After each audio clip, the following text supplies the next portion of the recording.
Dobrý deň. Moje meno je Julius Ševčík, som autorom projektu Spartak má 100 rokov. Spartak má 100 rokov preto, lebo 30. mája roku 2023 sa Spartak dožil svojej storočnice, o ktorej ste sa možno dopočuli, a mám teda tú česť odprezentovať nielen publikáciu, ale aj storočnicu Spartaka v krásnom meste Levice. Vzhľadom k tomu, že Levice sú trošku ďalej od Trnavy, tak tá prezentácia tejto knihy je trošku zložitejšia, preto veľmi vítam ponuku Tekovskej knižnice na prezentáciu tejto knihy v jej ponuke, ktorú od dnešného dňa viac menej nájdete v priestoroch Tekovskej knižnice. Čo sa týka samotnej knihy, kniha má 712 strán, skýta históriu Spartaka Trnava od svojho založenia od roku 1923 až doposiaľ. Venovaná je, alebo koncipovaná je tak, že každý jeden rok, v podstate od roku 1939, sa nám podarilo vyskladať tak, že v každom jednom ročníku nájdeme svoje zastúpenie.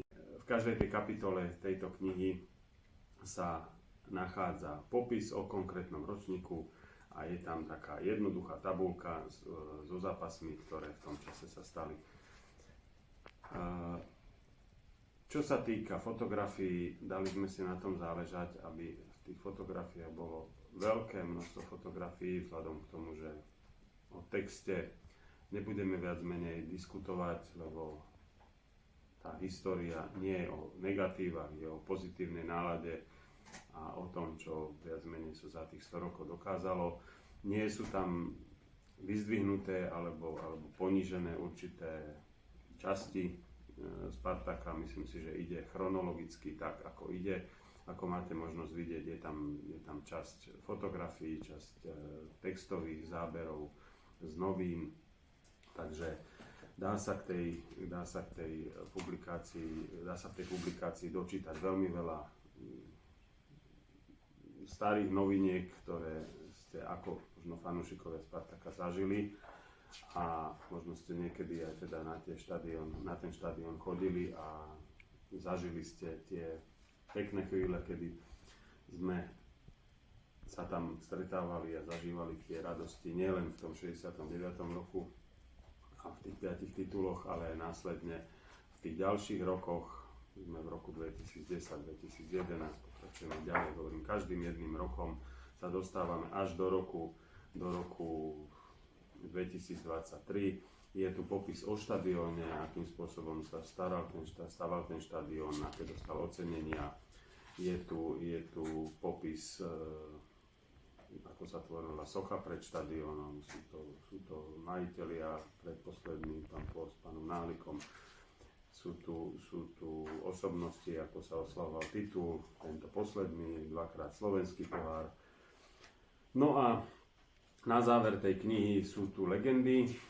Je tu asi 20 legend, ktoré teda máme možnosť kanál ešte teda evidovať, stále ako teda žijúce. No a posledným najdôležitejšou zložkou alebo časťou tejto knihy je časť venovaná fanúšikom, 12. hráčovi Spartaka Trnava, ktorý je tým hnacím motorom, ktorý asi viac menej poznáme všetci.